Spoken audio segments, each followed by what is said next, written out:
باہر آ کر دیکھا تو میری ساس پریشان سی بیٹھی تسبیح کر نہ جانے کیا ورد کر رہی تھی۔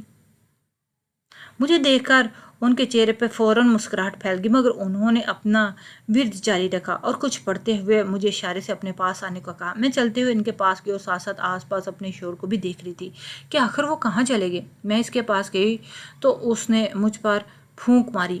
شاید وہ کچھ پڑھ رہی تھی اور میرے لیے ہی پڑھ رہی تھی۔ انہوں نے مجھ پر اسے ایسے پڑھ کر پھونکا تھا، اس کا یہ عمل دیکھ کر مجھے شوہر کی بات یاد آنے لگی۔ شاید یہ عمل میرے اور میرے شوہر کے لیے یہی تھا۔ لگتا ہے سچ مچ ہی شوہر پر کوئی عمل ہوا تھا، تب بھی تو ساتھ مجھ پر اور کچھ پڑھ کر پھونک رہی تھی۔ میں نے ان کے پاس بیٹھتے ہی سوال کیا کہ میرے وہ کدھر ہیں؟ مجھے کمرے میں تو کہیں نظر نہیں آئے۔ تو ساس دوسری جانب دیکھتے ہوئے کہنے لگی کہ بیٹا وہ کام پر چلا گیا ہے۔ میں نے حیرت سے گھڑی کی جانب دیکھا، ابھی تو صبح کے 7 بج رہے تھے اور دفتر کا وقت تو 9 بجے سے شروع ہوتا ہے، پھر 7 بجے وہ کیسے چلے گئے؟ ساس میری نظروں کو دیکھ کر سوال بھانپ گئی اور کہنے لگی بیٹا اس کے کام کا کوئی پتہ نہیں، وہ اپنے دوست کے ساتھ مل کے کاروبار کرتا ہے تو جب دل چاہے تبھی گھر سے چلا جاتا ہے، اور تم ناشتہ کرو۔ مجھے یہ بات بڑی عجیب لگی تھی۔ میرا دل چاہا کہ ساس سے پوچھوں کہ شوہر کی شادی میں مرضی تھی بھی کہ نہیں۔ نہ ہی رات کو انہوں نے مجھ سے کوئی بات کی اور نہ اب، وہ تو بغیر چہرہ دکھائے ہی گھر سے چلے گئے۔ بھلا کوئی اپنی شادی کے اگلے روز بھی کام پر جاتا ہے؟ میں انہی سوچوں میں گم تھی کہ سامنے والے کمرے سے سیاہ کرتا شلوار پہنے ہوئے ایک لڑکا نکلا۔ میں اپنی نظریں اٹھا کر دیکھا تو جلدی سے اپنا دوپٹہ سر پہ لے لیا۔ میری ساس مسکرا کر کہنے لگی بیٹی یہ تمہارا تیور ہے۔ میں نے سرسری سے نظر اٹھا کر ان کو سلام کیا تو وہ آنکھوں کو ہی جنبش دے کر وہاں سے چلے گئے۔ سارا دن بھی ایسے ہی گزر گیا۔ میں نے نوٹ کیا کہ میری ساس کافی پریشان دکھائی دے رہی ہے، جبکہ وہ تو مزاج کی کافی ہنسمکھ اور باتونی عورت لگتی تھی۔ آخر کو ہمارا رشتہ ہونے کے بعد وہ کئی بار ہمارے گھر آئی۔ ان کے لبوں سے تو کبھی ہنسی جدا میں نے دیکھی ہی نہ تھی۔ تھوڑی میں بھی خوش مزاج تھی تو خوش تھی کہ چلو ساس بہو میں خوب جمے گی، مگر وہ تو مجھ سے بات کرنا بھی کوئی خیالوں میں ڈوبی ہوئی کرتی تھی۔ میں جب بولتی تو خیالوں سے نکل کر میری جانب دیکھنے لگتی۔ اس گھر میں میرے شوہر ساس کے علاوہ ایک میرا دیور ہی تھا۔ ہم 4 لوگ ہی یہاں پر رہ رہے تھے۔ اسی شام میں اپنے شوہر کے آنے کی راہ دیکھ رہی تھی۔ بالکل نئی دلہن کی طرح سج سنور کر بیٹھی ہوئی تھی، مگر تب بھی دروازے پر دستک ہوئی۔ میں نے مسکرا کر اس جانب دیکھا۔ دروازہ کھلا تو سامنے میرا دیور کھڑا تھا۔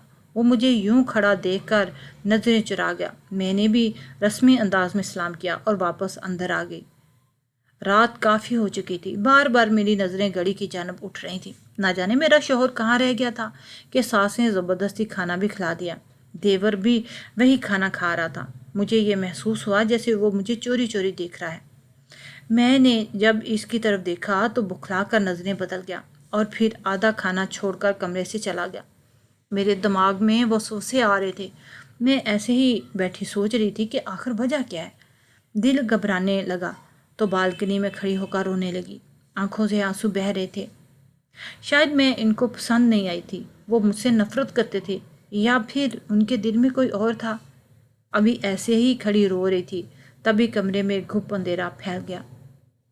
ہلکی روشنی بالکنی کے بلب کی تھی، جیسے میں نے یوں ہی جلتا چھوڑا اور اب پھر کمرے میں چلی آئی۔ شوہر دوسری جانب منہ کیے بیٹھا تھا۔ میں آج ہر بات کرنا چاہتی تھی، اس لیے گہری سانس خارج کر کے شوہر کے ساتھ جا کر بیٹھ گئی۔ میرا کندھا شوہر کے کندھے کے ساتھ لگا تو وہ فوراً مجھ سے دور ہو گیا کہ اس کا کندھا دوبارہ میرے کندھے کے ساتھ نہ لگ سکے۔ یہ بات میں نے واضح طور پر محسوس کی تھی۔ میں شوہر سے ہر بات واضح کرنا چاہتی تھی کہ آخر وہ میرے ساتھ ایسا کیوں کر رہے ہیں۔ میں نے تحمل کا مظاہرہ کرتے ہوئے ایک بار پھر شوہر کی جانب قدم بڑھایا اور کپکپاتے ہوئے شوہر کا ہاتھ تھام لیا۔ میرے ہاتھوں کا لمس محسوس کرتے ہی فوراً شوہر نے ہاتھ بڑھایا اور کھڑا ہو گیا۔ دوسری جانب منہ موڑ کر کہنے لگا کہ جو بھی بات کرنی ہے جلدی کریں، میں بہت تھکا ہوا ہوں، مجھے نیند آئی ہے۔ شوہر کا کرخت لہجہ تو میری آنکھوں میں آنسو لے آیا تھا۔ میں تو بس دیکھتی ہی رہ گئی اور بولی کہ کیا آپ کو کسی اور کو پسند کرتے تھے؟ اگر ایسی کوئی بات تھی تو ابھی تو آپ نے مجھ سے شادی ہی کیوں کی؟ شوہر فوراً بولا کہ میں کسی اور کو پسند نہیں کرتا، بس میری ایک مجبوری ہے، نہ ہی میں آپ کو اپنا چہرہ دکھا سکتا ہوں اور نہ ہی میرے پاس وقت ہے جو آپ کے پاس بیٹھ کے محبت بھری باتیں کروں۔ مجھے بھی غصہ آ چکا تھا، آخر کو یہ میری تسلیل تھی۔ میرا شوہر مجھ سے دور بھاگے اور میں ان کے پاس آنے کی کوشش کرتی رہوں۔ اس دن کے بعد کئی دن ایسے گزر گئے۔ ساری رات میں گہری نیند سوتی کہ میری آنکھیں پھر صبح ہی کھلتی۔ سارا دن شوہر گھر سے باہر رہتا اور دوسری طرف مجھے نہ جانے کیوں یہ محسوس ہو رہا تھا جیسے میں کسی کی نظروں کے حصار میں ہوں، لیکن جب میں ادھر ادھر دیکھتی تو کوئی نظر نہ آتا۔ ایک بار میں چائے بنا کر اپنی ساس کے کمرے میں جانے لگی تو ان کی سسکیاں سن کر وہیں رکی۔ شاید وہ کسی سے فون پر بات کر رہی تھی، بار بار ایک ہی لفظ دہرا رہی تھی۔ پتہ نہیں کون تھا، لیکن میری ساس اس کی منت سماجت کر رہی تھی۔ نہ جانے کون میری ساس کو بلیک میل کر رہا تھا۔ میں نے جب ان کے کمرے کا دروازہ کھٹکھٹایا اور کمرے میں داخل ہوئی تو وہ فون فوراً بند کر کے اپنے آنسو صاف کرنے لگی۔ میں نے انہیں رونے کی وجہ پوچھی تو کہنے لگی کہ کچھ نہیں، ان کا بھائی ان سے ناراض ہے، کئی سال ہو گئے ان سے سیدھے منہ بات نہیں کرتا اور نہ ہی کبھی اس سے ملنے آیا۔ وہ اس کے فون پر رو رو کر منتیں کرتی رہی۔ میرا دل اپنی ساس کی بات سن کر اداس ہو گیا، مگر اس کے بعد جو سچائی میرے سامنے آئی میں دنگ ہی رہ گئی۔ چند دن بعد ہی ایک صبح میری ساس کی بہن ان سے ملنے آئی، مجھ سے بھی بڑے پیار سے ملی، ہمارے ساتھ کھانا کھایا۔ میں نے محسوس کیا کہ ساس اور دیور دونوں کو خالہ کا آنا ناگوار سا لگ رہا ہے۔ میرا دیور تو کھانا کھاتے ہی اپنے کمرے میں چلا گیا اور جب دیور کے یہ تیور خالہ نے دیکھے تو وہ میری ساس سے کہنے لگی، تم نے مختار کا رشتہ بچپن سے میری بیٹی سے طے کیا ہوا ہے، اب تم مجھے بتاؤ کہ کب تم میری بیٹی کو بہو بنا کر لاؤ گی۔ میری ساس اپنی بہن کو ٹال مٹول کر رہی تھی۔ مجھے یہ محسوس ہوا جیسے وہ مختار کی شادی اپنی بہن کی بیٹی سے کرنا ہی نہیں چاہتی۔ اگلی روز میری ساس بھی سو ہی رہی تھی جب خالہ اٹھ کر باہر آ گئی۔ میں کچن میں ناشتہ بنا رہی تھی جب خالہ بھی وہیں آ گئی۔ اسے کہنے لگی کہ میں ان کے لیے بھی ناشتہ بنا دوں۔ میں نے ان کے لیے ناشتہ بنا دیا اور ہم ایک ساتھ ہی ناشتہ کرنے لگے۔ وہ مجھ سے کہنے لگی، یہ بختاور نظر نہیں آ رہا، کیا اب تک سویا پڑا ہے؟ کل سے میں آئی ہوں، اس لڑکے کو ملنے کو بھی توفیق نہیں ہے مجھ سے۔ میں نے کہا کہ وہ صبح سویرے ہی کام پر چلے جاتے ہیں۔ کہنے لگی، چلو صبح چلا جاتا ہے، رات کو تو واپس آتا ہے نا؟ رات کو کب واپس آتا ہے؟ میں نے کہا وہ بہت دیر سے آتے ہیں۔ میری بات پر انہوں نے تعجب کا اظہار کیا، پھر اپنی چائے پینے لگی۔ مجھے ایک دم سے اپنی ساس کے بھائی کا خیال آ گیا تو میں نے اسی سے بھائی کا ذکر کر دیا۔ میں نے کہا، آپ کے بھائی میری ساس سے کس بات پر اتنا ناراض ہے کہ روز میری ساس ان کی اتنی منتیں کرتی ہے لیکن وہ بھی بہن پر ذرا بھی ترس نہیں کھاتے؟ میری بات سن کر خالہ نے حیرت کا اظہار کیا، کہنے لگی، کون سا بھائی؟ ہمارا تو کوئی بھائی نہیں ہے، ہم بس دو ہی بہنیں ہیں۔ یہ بات سن کر تو میں ششت سی رہ گئی تھی۔ اگر میری ساس کا کوئی بھائی نہیں تو وہ رو رو کر کس کی منت سماجت کرتی ہیں کہ وہ واپس آ جائے، ایک بار ان سے ملے۔ خالہ بھی نا امید لوٹ گئی۔ میری ساس کہنے لگی، مختار اس لڑکی سے شادی نہیں کرنا چاہتا۔ میں نے کہا، کیوں؟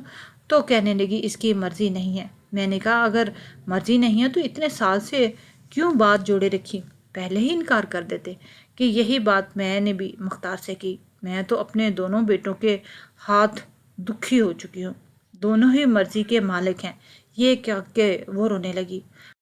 میں انہیں تسلی دی، تنگ تو میں بھی اپنے شوہر کی بے اتنائی سے آ چکی تھی، اس لیے میں نے سوچا کہ شاید میں ان کے سامنے ہوں اس لیے انہیں میری قدر نہیں، کیوں نہ میں کچھ دن کے لیے اپنے مائکے چلی جاؤں، اسے میری قدر ہوگی۔ اس لیے ایک روز جب دل شدت سے بے چین سا ہوا تو سوچا آخر والدہ سے بھی تو جا کر پوچھوں، کیسے مرد سے میری شادی کروا دی جس نے ابھی تک اپنا چہرہ اپنی ہی بیوی کو نہیں دکھایا۔ میں تو جانتی ہی نہیں تھی کہ وہاں پہنچ کر مجھے کیسا دھچکا لگنے والا تھا۔ جب میں کے دروازے پر پہنچی تو تبھی ایک کورئر آیا، وہ ہمارے ہی گھر کے باہر کھڑا تھا۔ میں نے اس سے وہ لفافہ لیا اور پکڑ کر دیکھنے لگی۔ اس لفافے پر تو میرا ہی نام لکھا تھا۔ وہی کھول کر اندر موجود پیپر پڑھا تو میرے پیروں تلے سے زمین نکل گئی۔ میں اپنی امی کے گھر جا کر اپنے کمرے میں چلے گئی۔ میرا دماغ سوچنے سمجھنے کی صلاحیت سے اب محروم ہو چکا تھا۔ کون سا کھیل ہے میرے ساتھ شادی کے نام پر کھیلا جا رہا؟ جو پیپر میرے ہاتھ میں تھے وہ دیکھ کر جو حقیقت مجھ پر آشکار ہوئی، میں چکرا کے رہ گئی۔ چند دن میں اپنے گھر پر ہی بیٹھی رہی۔ میں نے اپنی چھوٹی بہن سے کہا کہ مجھے میرے شوہر کی تصویر دکھائے جو کہ شاید اس نے کھینچی تھی، کیونکہ میں نے تو اب تک اپنے شوہر کو نہیں دیکھا تھا۔ میری بہن نے مجھے ایک تصویر دکھائی۔ نوجوان خوش شکل تھا۔ میں نے کوئی بھی بات میکے میں آ کر نہیں بتائی۔ میں کچھ دن بعد سسرال چلی گئی۔ مجھے سچائی کو سامنے لانا تھا۔ رات پھر سے وہ شخص میرے کمرے میں آیا جو پچھلے 1 مہینے سے میرا شوہر بن کر میرے کمرے میں آتا تھا اور صبح ہوتے ہی چلا جاتا۔ یہ کون تھا جو میرے جذبات کے ساتھ کھیل رہا تھا؟ آج میں خود چاہتی تھی کہ وہ کمرے سے باہر نکل جائے، کیونکہ اب میں جان چکی تھی کہ وہ میرا شوہر نہیں۔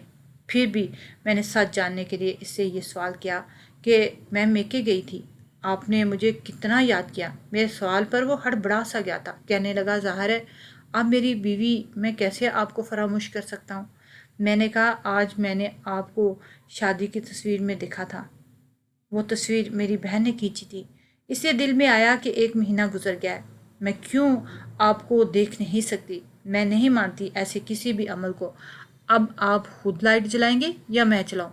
کہنے لگے کہ میں پہلے بھی آپ سے کہہ چکا ہوں کہ میرا علاج چل رہا ہے اور آپ اس علاج کو سچ مانیں یا جھوٹ، لیکن میں یہ علاج کروائے بنا آپ کے سامنے نہیں آؤں گا۔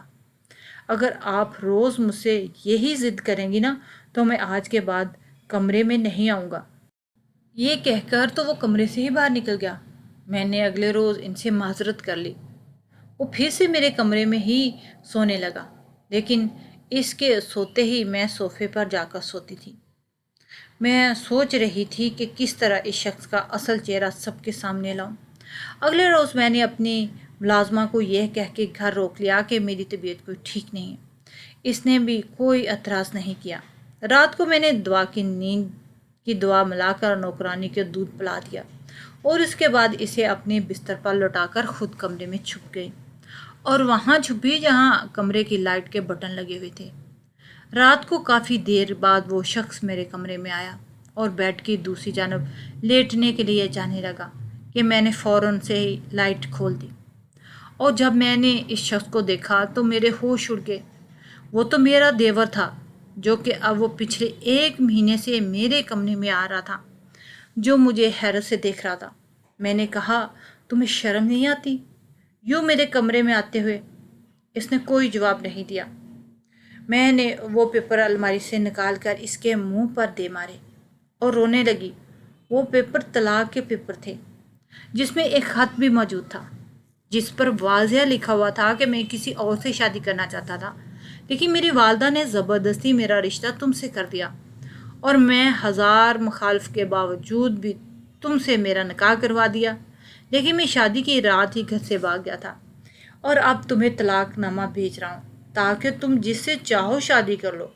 اس وقت میں چکرا کے رہ گئی تھی کہ جب میرا شوہر شادی کی پہلی رات ہی بھاگ گیا تھا تو کون میرے کمرے میں آتا تھا؟